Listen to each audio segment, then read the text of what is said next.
Good day, this is Dimitri Lascaris coming to you from Montreal, Canada for Reason to Resist on October 29th, 2025. As mentioned, I am now back in Montreal. I've been absent from Canada for several months, but I returned here on Monday of this week after a long absence. And I flew to Montreal from Amman, Jordan. And before flying to Montreal, I spent about a week in the country of Jordan, not only in Amman. And I guess you could fairly describe it as a fairly eventful week.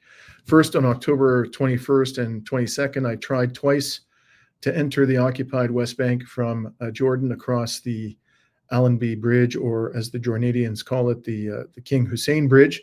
But on October 22nd, officials from the genocidal entity barred me from entering occupied Palestine. And as I reported earlier this week, or last week, I should say, they did so on the basis, I was told, that I criticize Israel wherever I go. I plead guilty to that charge. On the following day, October 23rd, I tried to film a report about Israel's relations with Jordan, with the Jordanian vassal of Washington, more accurately put. And I tried to film that report about 100 meters from the Israeli embassy in Amman. But I was immediately arrested when I pulled out my camera, and I was thrown in jail for the balance of the day. Eventually, and again, as I've reported in the last few days, the intelligence branch of the Jordanian police allowed me to leave the police station after I assured them that I would not attempt to film any other report near foreign embassies or military bases in the country. Then on Monday, when I returned to Canada, I was subjected to a secondary inspection from customs officials at the Pierre Elliott Trudeau Airport in Montreal. During my adult life, I've entered Canada hundreds of times through airports in the country, but this was the first time that I was subjected to a secondary inspection by Canadian border agents. I was not interviewed, interestingly, by any representative of the Canadian Security Intelligence Service, or CSIS, which is, I guess, Canada's equivalent of the CIA. But when I did ask the customs officer who searched my luggage thoroughly with a fine-tooth comb why I had been selected for secondary inspection, he said one word: money. He didn't elaborate, nor did I ask him to, but I inferred that what he had been instructed to do, and he made it clear to me that he was simply following orders, was to determine whether I was carrying an impermissibly large sum of cash. And of course, he found nothing. I had something like 300 euros on me at the time. Anyways, although I was sad to leave Greece, and even sadder to have been deprived of access to occupied Palestine in a time of genocide, being deprived of the opportunity to be with our brothers and sisters in Palestine at this extraordinarily painful moment in their history, I readily admit it's good to be back with my family and friends here in Canada. Now, today we're going to examine Israel's massive violations of the so-called ceasefire in the Gaza Strip over the past 24 hours. We will also discuss a new report on Israel's use of women as human shields in the occupied territories. Finally, I'll talk to you about a debate I had yesterday on the Jamal Tarmus show against a liberal Zionist, Daniel Lazar. Before I get into it, I encourage you to like and share this video if you find it to be informative. And also, if you're not already a subscriber to Reason to Resist, please do become one. We launched this channel last year. Since then, we've grown rapidly to more than 110,000 subscribers. And as I'm sure you know, the more subscribers we have, the better positioned we'll be to reach people around the world with our unapologetic resistance journalism. So let's begin with events this week in occupied Palestine. During the day yesterday, on October 28th, Israel's military reported that one of its terrorists was killed by a sniper in the Gaza Strip. And here you can see a report in the Times of Israel. The person in question is identified, the terrorist, as a reservist in the Israeli military's Master Sergeant Yonah Ephraim Feldbaum. The Israeli army claims he was hit by sniper fire targeting an excavator. I think that's code for he was in the process of destroying civilian infrastructure with heavy machinery. And then, as the subheading here notes, Israel responded with retaliatory strikes said to kill over 100, and the military says that 30 terror commanders were targeted. Gee, I wonder who the 70 other victims were of this genocidal onslaught. So the resistance, and here I'm referring in particular to Hamas, immediately and vigorously denied that it was behind the killing of this Israeli terrorist. And here you can see a statement issued immediately after the claim was put out by Israel's genocide forces. Hamas stated, "We affirm that we have no connection to the shooting incident in Rafah. We affirm our commitment to the ceasefire agreement. The criminal bombing carried out by the Israeli occupation army on areas of the Gaza Strip represents a blatant violation of the ceasefire agreement signed in Sharm el-Sheikh under the auspices of US President Trump. This terrorist attack is an extension of the series of violations committed in recent days, including attacks which resulted in martyrs and wounded, and the continued closure of the Rafah crossing, confirming the insistence on violating the terms of the agreement and making it fail. We call on the mediating guarantors," that's what they are supposed to be, Qatar, Turkey, and Egypt, and Trump, "to act immediately to pressure Israel in curbing its brutal escalation against civilians in the Gaza Strip, stop its serious violations of the ceasefire agreement, and urge it to adhere to all of its terms." Now, I'm in no position to say with any confidence who's lying here. Obviously, they can't both be telling the truth. I can't tell you that I know for sure whether this Israeli terrorist was killed by Hamas or by somebody else. But here's what I can tell you. First, Israel's genocidal regime is a pathological liar. Second, Israel's genocidal regime has made no secret of its desire to escalate its slaughter of the Palestinian population of Gaza. And third, Palestinian resistance groups in Gaza had ample justification for killing this Israeli terrorist because, as I'm going to discuss, Israel has violated repeatedly and on every single day since the ceasefire came into effect on October 11th, its agreement with Hamas. And finally, even if Israel is telling the truth, and even if Hamas had no justification for killing the Israeli terrorist, which I deny, Israel has no plausible justification for responding to the killing of the terrorist by massacring over 100 Palestinians.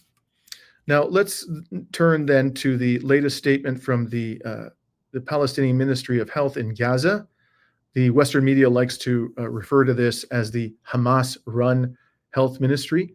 The fact of the matter is, though, that all indications are that this ministry is run by medical professionals and professional hospital administrators. And whether or not they're sympathetic to Hamas, they have proven over time to be a reliable source of information as to the levels of casualties being incurred by the Palestinian population in Gaza. And if anything, history has proven their estimates of the death toll and the wounded to be quite conservative. So this report issued today, October 29th, a few hours ago, states that 104 martyrs, including 46 children, I repeat, 46 children, 20 women, and 253 injuries had reported or been reported to the hospitals of Gaza, the ones that the few ones that remain functioning in the prior 24 hours. And since the ceasefire on October 11th, the ministry states 211 Palestinians have been killed by Israel.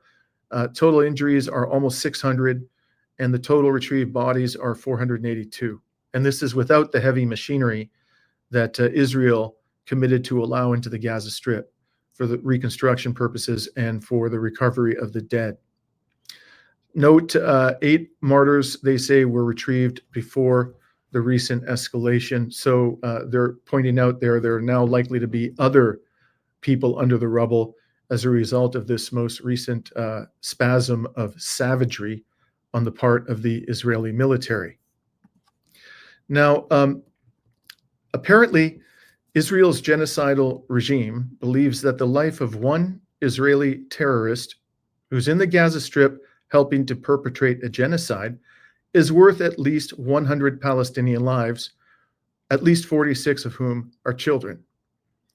Today's report from the Gaza Health Ministry also discloses that the total number of Palestinians killed since the so-called ceasefire went into effect, as I mentioned, is 211.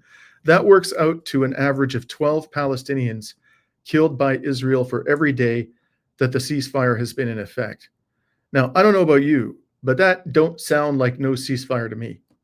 Rather, in all the circumstances, this is simply a shift from genocide plus to genocide light. Now, why do I say that Israel had no justification for these massacres, even if Hamas killed the Israeli terrorist, and even if Hamas didn't have a lawful basis to do so? The reason is simply that the innocent should never pay for the offenses of the guilty. No person with a minimal conscience would suggest that in response to the killing of this Israeli terrorist, it was appropriate for Israel to massacre at least 66 Palestinian children and women, none of whom have any control whatsoever over the actions of Hamas. No one would think that these principles are in doubt. They should be obvious to anyone who purports to be a humanitarian, to believe in equality, and to be a journalist. But in the Western corporate media, these principles apparently mean nothing. Here is an alert that was issued by the Toronto Star, one of Canada's most widely read newspapers, shortly after Israel began its genocide plus overnight yesterday. And as you'll see here, the headline of the alert is "Ceasefire tested as Netanyahu orders Israeli army to carry out powerful strikes in Gaza." The order from Prime Minister Benjamin Netanyahu follows heightened tensions as Israel reported Hamas firing its forces in southern Gaza, and after Hamas returned a set of remains that Israel said belonged to a hostage recovered early in the war.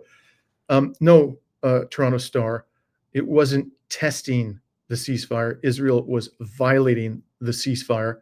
And notice also that the Toronto Star makes no reference to the fact that Israel has been violating the ceasefire every single day since the ceasefire was entered into on October 11th, nor does the headline or the subheading disclose that Hamas immediately denied that it was responsible for the killing of the Israeli terrorist, nor does the article acknowledge that the so-called soldiers are tasked with performing acts of terrorism on a daily basis, even during the period of the ceasefire. Now, after carrying out these massacres, Israel's genocidal regime claimed that it had returned to the ceasefire. It apparently left it momentarily and decided to come back. Apparently, Netanyahu and his cabal of racist psychopaths think that a ceasefire agreement is like hotel accommodation. Israel can check in and out of the ceasefire hotel whenever it pleases, and it can do so even without reserving a room. If the hotel needs to expel a guest to accommodate Israel's last-minute check-in, then so be it. But serious actors in international relations do not view ceasefire agreements as something that they can exit and return to whenever they want. Now, I have seen no statement from any resistance group, despite all of this, that the groups intend to retaliate for Israel's latest crimes. On the contrary, all of them are talking about the need to preserve the ceasefire such as it is. So yet again, we see how restrained resistance groups are relative to Israel and its murderous Western backers. Now, last night's slaughter is not the only way in which Israel has violated the ceasefire. Israel also continues to obstruct humanitarian aid into the Strip and fails to meet its commitment to allow at least 600 aid trucks per day. I don't believe it's come close to meeting that commitment on any day since October 11th. In addition, Israel continues to rearrest Palestinian prisoners whom it agreed to liberate under the ceasefire agreement. Here is a report on the Resistance News Network that the Israeli military rearrested the liberated prisoner Zain al-Barghouti from the town of Khobar, north of Ramallah. Zain had been released as part of the prisoner exchange deals under the ceasefire agreement. And believe me, if Israel had told Hamas that it was simply going to rearrest the people whom it had liberated, I'm quite confident that Hamas would never agree to liberate the last 20 prisoners of war in its custody. And here is another report of a rearrest that was published on the Resistance News Network. PA security forces rearrested the liberated prisoner Hashem Mohammed Hamdan in Kalkilia at his workplace. Hamdan previously served 4 years, so he's now trying to reintegrate into Palestinian society. He's got a job apparently, and Hamdan previously served 4 years in occupation prisons and a little over a month in the Palestinian Authority prisons, the prisons of the collaborationist regime, before his recent release and subsequent redetention by the treacherous Palestinian Authority. So here it's not Israel that's doing the rearrest, but rather it's proxy, the Palestinian Authority. And then they go on to say that in yet another incident, security forces in Janine arrested high school student Sahar al-Atrash after assaulting him while he was leaving school in Kafir Rai. And by security forces, I think the reference here is to the police of the or security forces of the Palestinian Authority. This, by the way, is not by any means an exhaustive list of all the liberated detainees whom Israel or its Palestinian proxy have rearrested since the ceasefire agreement was entered into. And this really is, as I say, a violation of the very heart of the agreement, because it was the release of these prisoners. What else did the Palestinians get out of it other than the release of the prisoners and some vague assurances that Israel would stop the genocide? Now, on top of all this, Israel also murdered another Palestinian journalist within the last couple of days. This is a statement from the government media office. It announced the martyrdom of journalist Mohammed al-Munirawi in Gaza. This raises the number of journalists killed by the occupation to 256 since the start of the genocide. The office condemns the systematic targeting of media personnel by the IOF. Now, not that it needs to be said, but if you claim to be a journalist in the West and you aren't condemning the mass slaughter of Palestinian journalists, then frankly, they should drum your ass out of the industry forthwith. What else is Israel doing to make a mockery of this ceasefire? Well, the UN Population Fund issued a dire warning about the state of the civilian population in Gaza. And here's a look at what the UN Population Fund had to say. It warned that severe malnutrition among pregnant women and infants in Gaza will have long-term effects on future generations as Israel's war devastates the health system and causes extreme food and medicine shortages. Around 70% of newborns are now underweight or premature, compared to 20% before the war. 20% itself is a shocking number. And that was the effect of, years of Israel's inhumane siege of Gaza and its repeated mowings of the lawn. And they go on to say that neonatal units operate at 170% of capacity. The fund said malnutrition is the main threat amid the collapse of 94% of the hospitals, 94%, with only 15% of facilities providing emergency maternity care.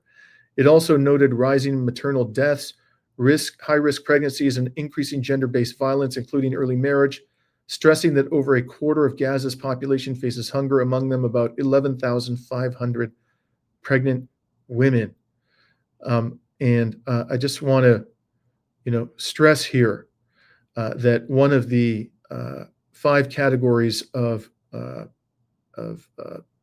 crimes that the Genocide Convention specifies as a basis for a finding of genocide is creating conditions that impede the reproductive capacities of women of the targeted population. Clearly, Israel is engaging in that nefarious activity amongst numerous others specified in Article 2 of the Genocide Convention. Now, on top of all this, Mondoweiss reported yesterday that Israel has been using women as human shields in occupied Palestine, including in the Janine refugee camp in the occupied West Bank. And here is the headline from the Mondoweiss article. And you'll see there the subheading, throughout the Gaza genocide, testimonies have documented the Israeli army's use of Palestinian women as human shields. These are not isolated acts, but part of a systematic practice known to Israeli commanders and acknowledged by its soldiers. And as Mondoweiss correctly explains, quote, international law prohibits the exploitation or use of individuals protected under the Fourth Geneva Convention, as the populations of the occupied territories are. And specifically, this is prohibited under Articles 28 and 29 of the Geneva Convention. And international humanitarian law grants women special protection, says Mondoweiss, during times of conflict, recognizing that women in particular are exposed to specific forms of violence. Accordingly, they require additional safeguards, both because they are mothers and because they are more vulnerable to sexual violence, close quote. Now, on Reason to Resist, the Israeli practice of using women as human shields is something we reported on in March of last year when I traveled to the occupied West Bank to do on-the-ground reporting during the month of Ramadan. During my time in the West Bank in March 2024, I visited the Janine refugee camp on multiple occasions with my dear friend Rahab Nazal. For those of you who don't know Rahab, she first came to my attention when she was a doctoral student in Canada, and at that time, while pursuing doctoral studies, she came back to her native Palestine for a few months. And in Bethlehem in the occupied West Bank one day, she was documenting, simply using her camera, the nefarious practice of the Israeli military spewing noxious sewage onto the homes of Palestinians. And while she was photographing this, she was shot in the leg by an Israeli sniper. Her older brother was massacred by the Mossad in the streets of Athens decades earlier. They claimed him to be a terrorist, as all people who put up resistance to the Israeli regime are deemed to be. He was shot in the face in the streets of Athens. The perpetrators were never apprehended. Rahab, I think it's fair to say, is a person of absolutely extraordinary courage. And one of the most interesting things she ever said to me, Rahab is a secularist. You know, she's never told me what political factions she supports in Palestine, if any. But if I had to guess, it would be a secular left-wing political faction. And I believe her brother was associated with the Popular Front for the Liberation of Palestine. She herself does not wear a hijab. She, by all appearances, is a person who is secular in nature. And she told me recently that she actually felt freer in the Gaza Strip than she felt in the West Bank. Now, I think that's an interesting commentary coming from a woman, a secular woman in occupied Palestine, because, of course, we're told all the time that women are subjected to brutal repression under the rule of Hamas in the Gaza Strip. That certainly wasn't the feeling that Rahab conveyed to me. But in any case, you should follow Rahab's work. She's recently produced and published a wonderful documentary that she pursued in the Gaza Strip just before the genocide began, on children who were deaf and how they coped with the terror of the Israeli occupation despite their disability. Now, I mention all of these facts because when I went to the Janine refugee camp in this report that I'm going to show you, or I'm going to show you some excerpts from that report, I was accompanied by Rahab, who acted as our translator. And frankly, few people have actually watched this report, because at the time that we published it in March of last year, we had just begun to establish Reason to Resist. At that point, we didn't even call it Reason to Resist. It was just my personal YouTube channel, and I just started doing some on-the-ground reporting. And so very few people have actually watched this video. But if you want to hear firsthand from a woman who was used as a human shield in the Janine refugee camp during the genocide, I commend you to this report that we published, and I'm going to put a link to it, the complete report, in the description to this video. But here are some excerpts from the report, which I think you'll find enlightening. And just to set the context, at the very beginning, we are standing outside a damaged home in the Janine refugee camp. What brought us to that home that morning was that Rehab's contacts in the camp reported to her that Israeli troops had stormed the house hours earlier, and we went there to find out what happened. So this report begins at the moment that we arrived at the front of the house. So this house was attacked this morning. This morning, yeah, with the energy. It was a missile, handheld missile. And they arrested three. So after they had the suhoor, preparing for the Ramadan, at 9:10 a.m. This morning. This morning, this door was blown up. So no knocking, nothing. The door, and that's what was this part of the door? It is the door itself. It is the door. Okay. And now, just so you know what's going on here. When we climbed up the stairs, came in what was the front door, immediately to our right, in the room where the father of the family is standing. That room was the bedroom for three of his sons. And it was there that the Israeli forces focused their attention. And as you'll hear, they beat the sons badly and kidnapped one of them. What happened then? And they stormed inside, about 20, between soldiers with uniform and also undercover with civilian clothes. And they started hitting them. Hitting whom? Him and his kids. They opened heads of some, they injured. They were bleeding from the heads? Third children of him. Three children, three sons? هم موجودين هنا؟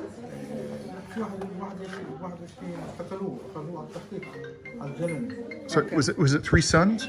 Three sons. And approximately what were the ages? 21 years old, they took him. Yeah. Anyways, they start searching, destroying everything. Like they arranged and cleaned now, but they ransacked everything, destroyed everything, looking for weapons. They found a piece of weapon. They don't know to whom it is. And they increased even the hitting and the beating, bleeding the children. And then they took the youngest. Is the picture of the one who was taken away here on the wall?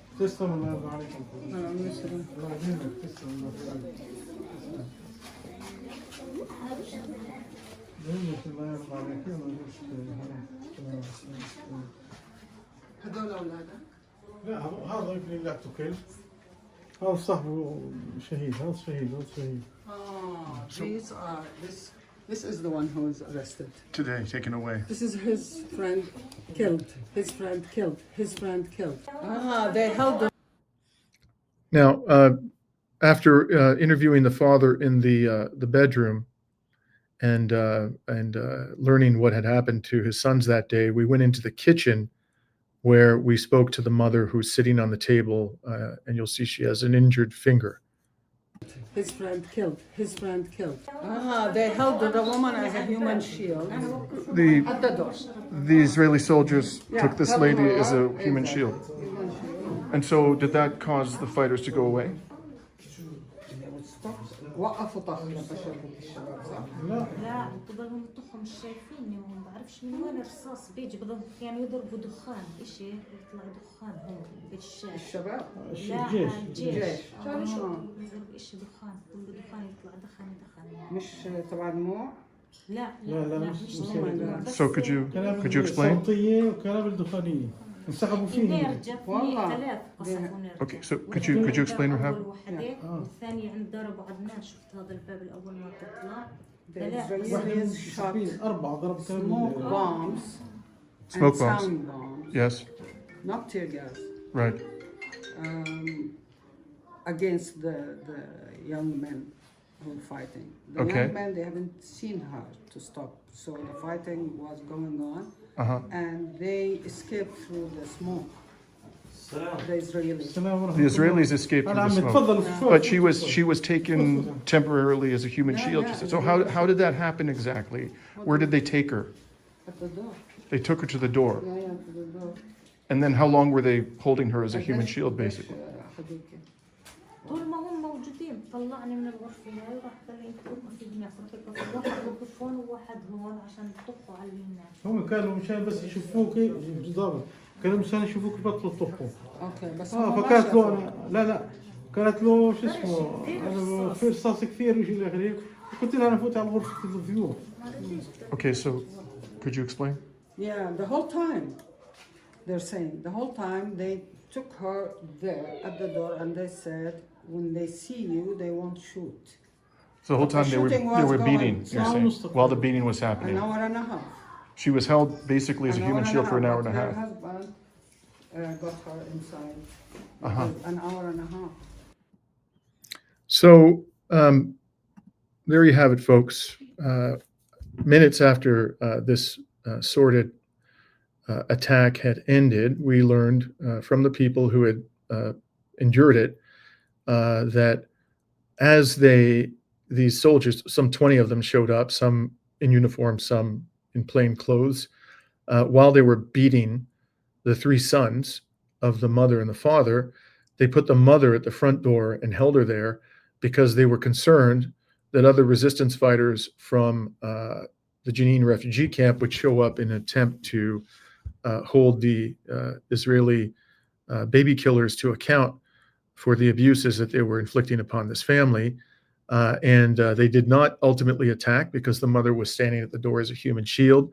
And then the Israelis managed to escape with one of the sons when they used smoke bombs and sound bombs to create distraction and impede the visibility of any resistance fighters who might be in the vicinity. The bottom line is that the ceasefire, as they call it, is more imaginary than real. The genocide continues. At best, Israel has gone from genocide plus to genocide light. And on at least 2 days since the ceasefire was entered into on October 11th, Israel resumed genocide plus, including last night. None of these crimes have deterred Palestinian factions from seeking national unity, however.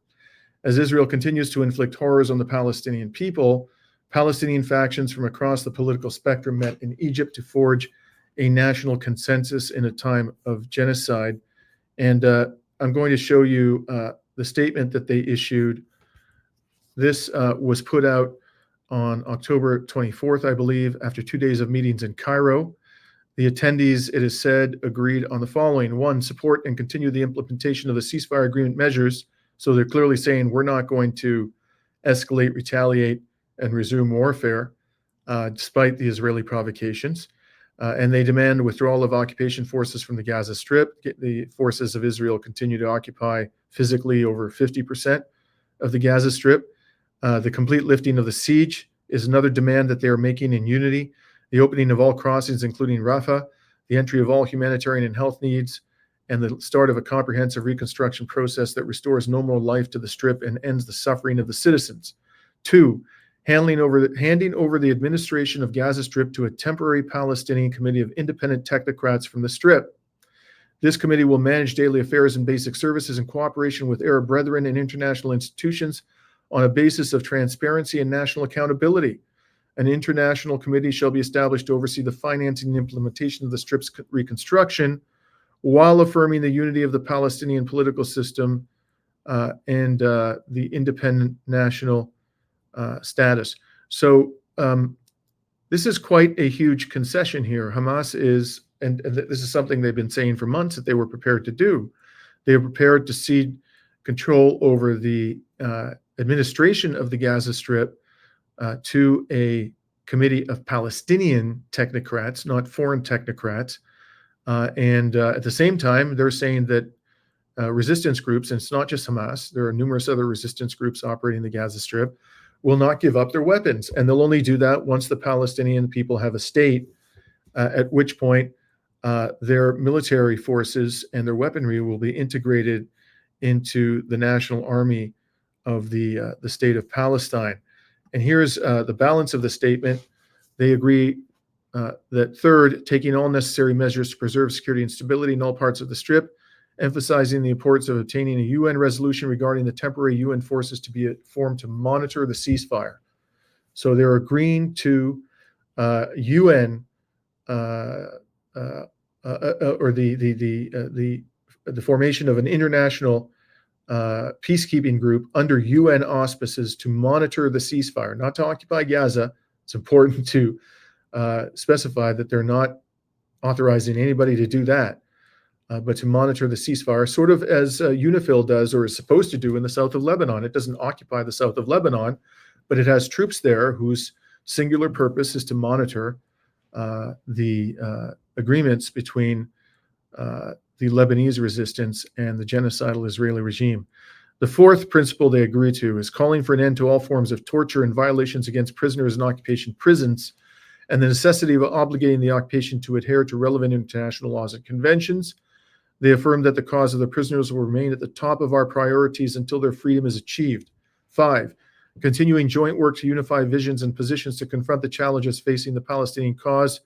This includes calling for an urgent meeting of all Palestinian forces and factions to agree on a national strategy and to activate the Palestine Liberation Organization. This is very interesting. They all want to reactivate the Palestine Liberation Organization, the sole legitimate representative of the Palestinian people. So that it includes all components and active forces of our Palestinian people. So Hamas is clearly not taking the position that it is the dominant force and should be accorded the right to rule over the Palestinians, which apparently Mahmoud Abbas fanatically believes he and he alone is entitled to do, despite the fact that his term expired over a decade ago and he has zero democratic legitimacy and is deeply unpopular amongst Palestinians. The position of Hamas is, we want to remain a participant in the political process in Palestine. We won't give up our weapons. We don't think other resistance groups should give up their weapons until Palestine has a state with an army to defend its people. But we are not at all determined to be in charge, and we're happy for a revived Palestinian Liberation Organization to do that. And then they go on to say at the end, the attendees concluded their dialogue by emphasizing that time is critical and the current moment is fateful.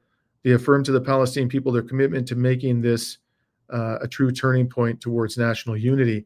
And I think that this is really quite wise on the part of all of these resistance groups. We're all familiar with the maxim divide and conquer. It is a principle that Western powers and their proxies in the region have applied with ruthless efficiency for the purpose of dominating the peoples of West Asia. And if they're going to have any hope, the peoples of the region, in overcoming Western hegemony and imperialism, they must be united. So I think I commend the resistance groups for prioritizing the forging of a national consensus. Now, at the end of the day, it remains the case, as I said, that the genocide is not over, it is ongoing, and it simply fluctuates in intensity from one day to the next. Every one of us has a vital role to play in ending this horror show. Do not allow yourselves to be placated by talk of a ceasefire, even if the resistance uses that language for purposes, for political purposes, for diplomatic purposes. We can see that on the Israeli side, there is no ceasefire, none that they're willing to respect. And as I've said before, we must escalate the pressure and can escalate the pressure so that our governments stop enabling their Zionist attack dog. Finally, while I'm on the subject of Zionist attack dogs, yesterday I debated Daniel Lazar on the Jamal Thomas show. Daniel is an author, a political commentator. He identifies himself as a journalist, and he studied at Columbia University. He's written extensively about the U.S. Constitution, although he is not a lawyer. And the background to this debate is that a couple of weeks ago, Jamal invited me onto his program to talk about the future of the Palestinian cause. Lazar, whom I had never met or even heard of prior to that time, was interviewed immediately after me, and he was in the studio, waiting to be let in to the conversation as I concluded my remarks. So he heard the very end of my remarks, and as soon as he was let into the studio and the interview began, he went out of his way to talk about the things that I had said, and he referred to me as a fool and an idiot, and scoffed at the notion that the Palestinians were winning, and he completely mischaracterized my position. And then he said, I'd love to debate this guy, but I'm very skeptical he would accept my debate challenge. Now, I didn't hear any of this at the time. Members of Jamal's audience who watch Reason to Resist brought this to my attention, at which point I had a conversation with Jamal, and I advised him that not only would I be willing and happy to debate Lazar, but in fact, earlier this year, I had issued a challenge to the 25, what I regard as the 25 most accomplished and respected Zionist lawyers in Canada, to debate me on the question of whether Israel is committing genocide. And not a single one of them accepted my challenge. So I was only too happy to take on Daniel in this debate. And so we had the debate yesterday. I have published the debate, or a link to it, in the post section of our YouTube channel. I'm going to take a link to the full debate, put it in the description to this video. I do commend it to you. For what it's worth, Jamal advised me after the debate that he had conducted a poll of audience members, and 89% of those who responded said that I had won. Frankly, I'm deeply hurt that 11% didn't think I had won. I jest, of course. Frankly, I found some of the comments that Mr. Lazar had to make were quite surprising, and I do commend the debate, the full debate, to you in part for that reason. And although Mr. Lazar, interestingly, referred to Zionism as an ideology of Jewish supremacy and did criticize Israel, I myself am of the view, I don't know whether he would characterize himself as a liberal Zionist. I certainly believe that he is. And part of the reason that I say that is because he was spewing sort of the core talking points of the Israeli regime throughout the debate, and used relentlessly a very standard practice of Zionist propagandists when they take on people who are critics of Israel. I call this tactic the Zionist two-step. So what is the Zionist two-step? In the first step of the Zionist two-step, as soon as your opponent begins to criticize Israel, you change the subject and start talking about Hamas. That's the first step. The second step is you characterize as Hamas as the most evil and dangerous force in all the world today, and you make the preposterous claim that Israel is not only protecting the Jewish people as a whole from its destruction by taking on Hamas, but it's also protecting all of humanity, because all of humanity is threatened by this sinister organization. That's the Zionist two-step. Daniel Lazar used that tactic liberally throughout. But as I say, there were some interesting admissions and theories that he put forward during the 1-hour debate. So I hope that you do find it informative, and I encourage you to make your own decision as to who won that debate. At the end of the day, what matters here, having said all of that, is not winning debates, but winning the struggle for Palestinian liberation. And I know that all of you feel strongly about that cause, and I remain firmly of the view, despite anything that Daniel Lazar has to say, that the Palestinian cause is winning, and that the Palestinian people will see freedom in our lifetimes. This is Dimitri Lascaris coming to you from Montreal, Canada on October 29th, 2025.